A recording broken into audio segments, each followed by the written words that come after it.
誰だわ。 Halo guys, selamat datang lagi di channel ini bersama gue, Reborn. Buat yang baru gabung, jangan lupa dibantu like dan di subscribe ya. Dunia baku hantam Tokyo Revengers minggu ini lagi-lagi kembali memanas. Banyak hal menarik yang terjadi pada chapter terbaru tersebut. Contohnya yaitu, dimunculkannya kembali panel yang memperlihatkan Arashi Keizo dan juga Wakasa Imaushi ketika mereka masih sangat muda dan berada di masa kejayaannya dulu. Pada video kali ini, kami akan kembali menjelaskan mengenai detail-detail penting yang mungkin kalian lewatkan dari chapter terbaru manga Tokyo Revengers, yaitu chapter 226. Banyak sekali hal penting yang wajib kalian ketahui mengenai semua scene yang ada pada panel manga di chapter 226 tersebut. Mulai dari hal yang paling sederhana sampai dengan hal yang paling mencolok. So, buat kalian yang penasaran dan mau tahu mengenai penjelasan breakdown penting dari chapter 226, kalian bisa simak terus ya video ini sampai habis.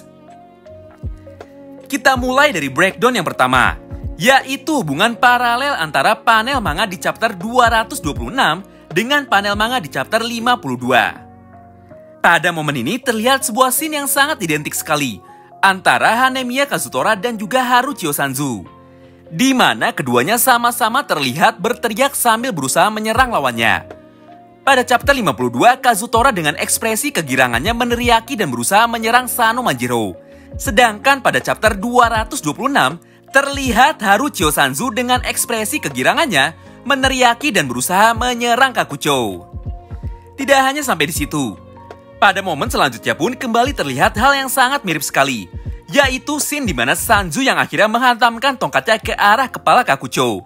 Kejadian ini sudah pernah terjadi sebelumnya pada chapter 55, di mana pada chapter itu terlihat Kazutora yang menghantamkan pipa besinya ke arah kepala Sano Manjiro. Selanjutnya, paralel terakhir antara arc Valhalla dengan chapter 226 ini adalah ketika Ran tiba-tiba muncul dan langsung menghajar wajah dari Sanju dengan sangat keras sekali menggunakan tongkat besi atau batonnya. Scene ini lagi-lagi sangat identik dengan apa yang pernah dilakukan oleh Keisuke Baji pada chapter 57. Di mana pada chapter tersebut, Baji pun muncul dengan sangat cepat sekali. Bahkan Kisaki dan para pengawal yang ada di sampingnya sampai tidak menyadari kehadiran dari Keisuke Baji. Di momen itu, Baji kemudian langsung menghantamkan pipa besinya ke arah wajah dari Kisaki Teta dengan sangat keras sekali. Menarik sekali bukan? Hampir di setiap chapter kita selalu diberikan sebuah hubungan atau paralel antara kejadian di final arc ini dengan kejadian yang pernah terjadi pada arc sebelumnya. Jika kalian ingat, pada arc Valhalla Maiki pun berhadapan langsung dengan 3 orang sekaligus, yaitu Kazutora, Chome, dan Chonbo. Situasi ini sangat mirip sekali dengan apa yang terjadi kepada Sanzu pada chapter 226, di mana pada chapter ini Sanzu pun berhadapan dengan 3 orang sekaligus, yaitu Kakucho, Ran, dan Rindo Haitani. Kini selanjutnya kita masuk ke penjelasan breakdown kedua, yaitu makna dari tato yang ada di tubuh Keizo Arashi dan juga makna motif bunga pada seragam yang dipakai oleh Imaushi Wakasa. Jika kita perhatikan baik-baik, Keizo Arashi memiliki sebuah tato yang sangat mencolok sekali pada kedua bahunya. Gambar tato yang ada di bahunya adalah gambar dari banteng dan juga gambar Mitsudomoe. Menariknya, ternyata gambar tato banteng yang terletak pada bahu Arashi bukanlah hanya sekedar banteng biasa. Motif tanduk yang menjulang tinggi ke atas adalah karakteristik yang dimiliki oleh spesies dari banteng Brahman, yang sama persis seperti tato banteng yang ada pada bahu Dwayne Johnson atau The Rock. Tato ini mempresentasikan sebuah kekuatan absolut, kepemimpinan tertinggi, dan semangat pejuang sejati. Selain itu, tato ini juga melambangkan jika orang tersebut tidak takut terhadap tantangan dan memiliki rasa percaya diri yang sangat tinggi. Brahman Bull yang terletak pada bahu menyimbolkan rasa cinta serta tanggung jawabnya yang besar untuk melindungi keluarga, komunitas, atau kelompok. Namun, jika tato banteng ini digabungkan dengan logo Mitsudomoe, maka ada makna lain di balik semua hal yang telah disampaikan di atas, yaitu bermakna sebuah kematian. Kemudian selanjutnya, apa makna dari motif bunga yang ada pada jubah Imaushi Wakasa? Jika kita perhatikan dan lihat dengan lebih teliti lagi, motif bunga yang ada pada jubah Wakasa adalah bunga camellia, atau dalam bahasa Jepang disebut sebagai bunga Tsubaki. Pada zaman Edo, bunga ini sangat populer di kalangan para bangsawan, pejuang, dan juga para samurai. Bunga Tsubaki melambangkan sebuah kematian terhormat bagi mereka semua. Hal ini diambil dari siklus kehidupan bunga Tsubaki tersebut. Di mana ketika sudah mencapai akhir hidupnya, bunga Tsubaki akan membunuh dirinya sendiri dengan cara memotong kelopak bunganya dari batangnya. Hal ini sangat mirip dengan kematian terhormat dari para pejuang, samurai atau bangsawan yang ada pada era tersebut, di mana mereka semua akan memilih untuk melakukan seppuku atau menusuk dirinya sendiri ketika melakukan sebuah kesalahan atau kegagalan. Menarik banget bukan? Ternyata benar-benar tidak ada satupun gambar di manga Tokyo Revengers ini yang tidak memiliki arti apapun. Makna dari tato Benkei dan juga makna dari motif bunga di seragam Wakasa benar-benar sangat relevan sekali dengan cerita yang sedang terjadi pada manga Tokyo Revengers ini.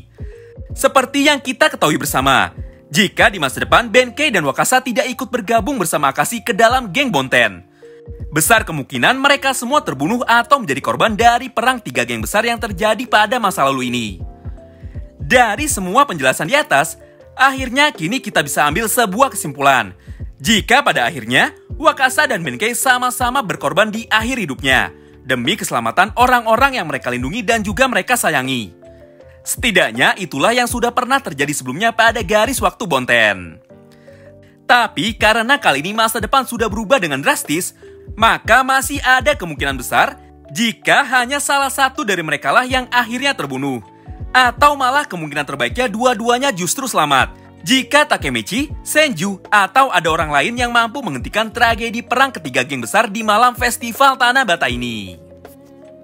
Lalu kini kita masuk kepada breakdown ketiga sekaligus breakdown terakhir pada video kali ini, yaitu mengenai panel yang menunjukkan gambar geng Ragnarok yang dipimpin oleh Arashi Keizo dan juga geng Glittering Union yang dipimpin oleh Imaushi Wakasa.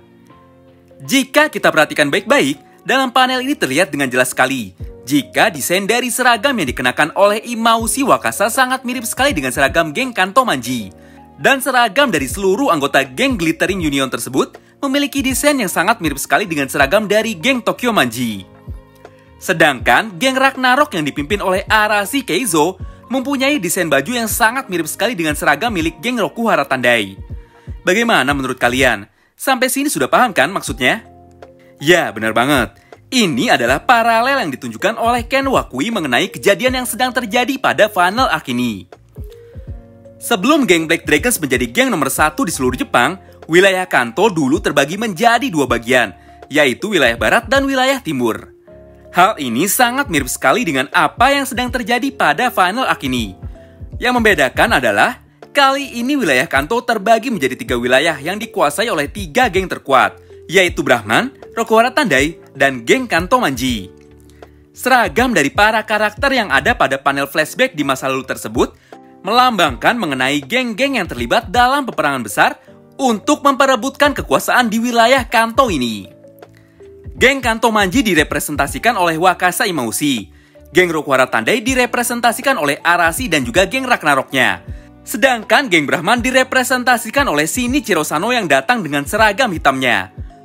Lalu, apa hubungan seragam dari anggota geng Glittering Union yang ada pada panel tersebut? Kemungkinan besar akan ada geng keempat yang datang untuk membubarkan pertarungan besar di malam festival Tanah Bata ini.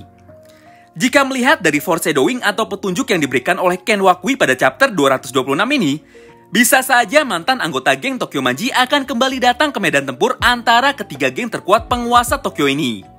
Mereka lah geng keempat yang akan berpartisipasi dalam pertempuran akhir nanti dan membubarkan pertarungan yang terjadi di malam festival Tanah Bata ini. Ini adalah satu-satunya penjelasan logis yang bisa menjawab sebuah pertanyaan besar, yaitu kemana perginya Inui Seisu.